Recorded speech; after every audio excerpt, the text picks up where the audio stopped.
Okay then, my good friends of YouTube. Well, come back from the scrapyard and got a few bits and bobs to show you. Start off with these 32 amp 120 volts sockets. I've got the female and two males, which is for the beast, which I found two of. I could have got quite a few more of these, but to be honest with you, I only really need one of these coming out and one for the potential transformer, and another one to wire up to another one else. This is I've just taken the top off this one to show you inside. Show you inside of this one if none of you have seen, and if some of you have not seen inside one of these. That's what it just basically looks like. So should be quite handy, quite thin, thick plugs. What I'll do, I'll have these two as the live. I'll wire these both together and have that one as the neutral. Because looking at those, actually I might do it the other way around actually, because I would presume that these two both together are going to be the same size as that one. So I'll have that one as the live and these two as the neutral, and use some nice cabling. I'm going to have to get some nice cabling like these. I did actually see some which I bloody well forgot, which I put to the side. I'll hopefully try and nip down sometime in the next couple of days, probably Monday or Tuesday, and nip and pick it up, because that wire was perfect. It was 4-core wire, 4-strand wire, 4-core wire, whichever way you want to say it. Found two 400 watt ballasts, which are for this unit, and found these really nice ceramic standoffs. I've got one like this one, and I've got one like this one, and I've got another one of these still on the A-frame, which I was unable to get off because it was quite tightly on there, and the chap said he's going to get it off for me. And I've got some really big ceramic standoffs as well. They're probably, I'm trying to think how big they would be actually. They're probably about that big and round and stand about that far off. Really nice they are. They're like some sort of like a rose sort of shape. I'll have to show you when I get the video. When I get it, of course, I'll make a video. Found two of these, as you know, if you watched the scrapyard video, two welders, inverter type. Just look at that. Some really nice bits inside of these guys. Really nice. I've just brought this over and just give it a quick wipe over with the cloth, because I've got some really nice heat sinks. If you can see here, I've got these two as well, which are pretty cool. Nice EVS drivers there. Got a really nice big one here as well. Got two nice heat sinks there, another heat sink there, loads of circuitry, which is all good stuff. Really nice 3 fans, so there'll be some more in that one as well over there. There's another heatsink at the bottom of there, which has got 2 rectifiers on it down there.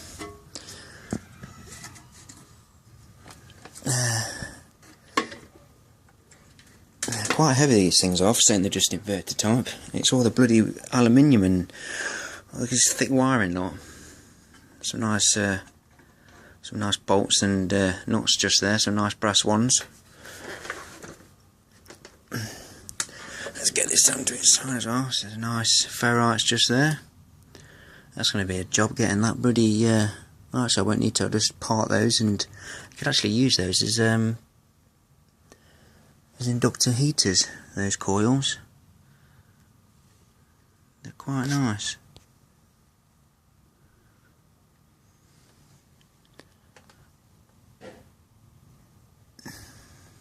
Yeah, there's 2 transformers there, look. 1 amp? No way. Going more than 1 amp. Looking at the windings on that, unless that's a primary coil. So yeah, they've got some. Let's have a look at these. They're going to be IGBTs, they are. Insulating gate bipolar transistors. What are these? I can't even see. See if I can get the torch on them. I have to wire to them. Is that IRG? IRG4PC50. I know those. They're about. I'm trying to think how many amps are those. I know those because I've got some.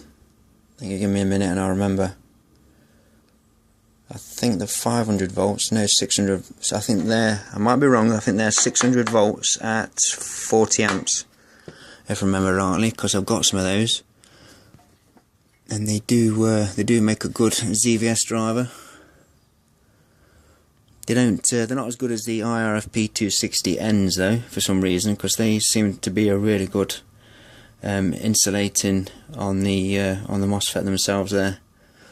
Where I don't think the insulation on these would be as good as the IRFP MOSFETs, but these IGBTs, they're pretty good. They are pretty good. Not bad for notes really. So I'll have to double check that just to make sure, but I think they are 40 amps at 605, either 500 or 600 volts. Saying it, I do believe they might be 600 volts. Yeah. And have a guess what else I got? I found a Variac. Yes, it's a Zenith. It's 8 amps. There we go. She's nice, isn't she? And I know Steve Lane likes it because I told him about it, and he was telling me, was talking to each other about these Variacs. I can't even get the light on there. She's a bit worse for wear. The coil itself is fine, because I've been looking at it with a lamp. Oh no, the battery's going to go now. Come on, you stupid thing. I need to charge it up. There's nothing a good hit might do. Ah, you see, nearly. No, well, sod it. Let's get it towards the light a little bit better and I'll show you. I have to show you actually before I show you that. Hold on. I got those off the side, which are just down the side here, and they're 1K resistors, aluminium heat-sinked resistors, and I found that as well, which has got some IRFP 450s on it, so they're pretty handy. And I found those contactors, which are 20 amps. I nearly forgot to tell you.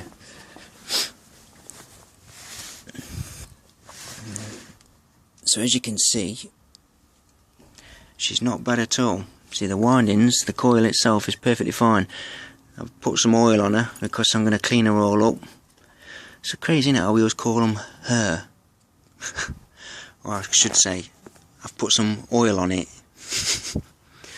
But yeah, there's the tag. You can just about make out the tag there. 230 volts in. 8 amps. Very nice indeed. Made by Zenith Electric. Pretty cool. So yeah, the actual brush itself, the top of the brush won't turn, unfortunately. Well, it does turn, but it's very stiff. It's been left out in the weather for quite some time, so I'm going to leave her soaking in oil, and hopefully she'll be as good as new when I strip her down. So I'll put her back there. So yeah, it's not a bad haul really today. I was trying to think of anything else I needed to show you. No, so I've certainly got my work cut out today then to strip these bloody things down and get the bits out of them. I'm slowly being pushed over here by all the bits I've got, and hopefully sometime next year I should be getting another garage and putting it side by side, and then just cutting a hole out the side and able to walk through and have one side full of all my bits and one side where I work. So hopefully, fingers crossed. So yeah, thought I'd share that with you guys. So thanks for watching, look after yourselves and be safe whatever you're doing, and we'll speak again.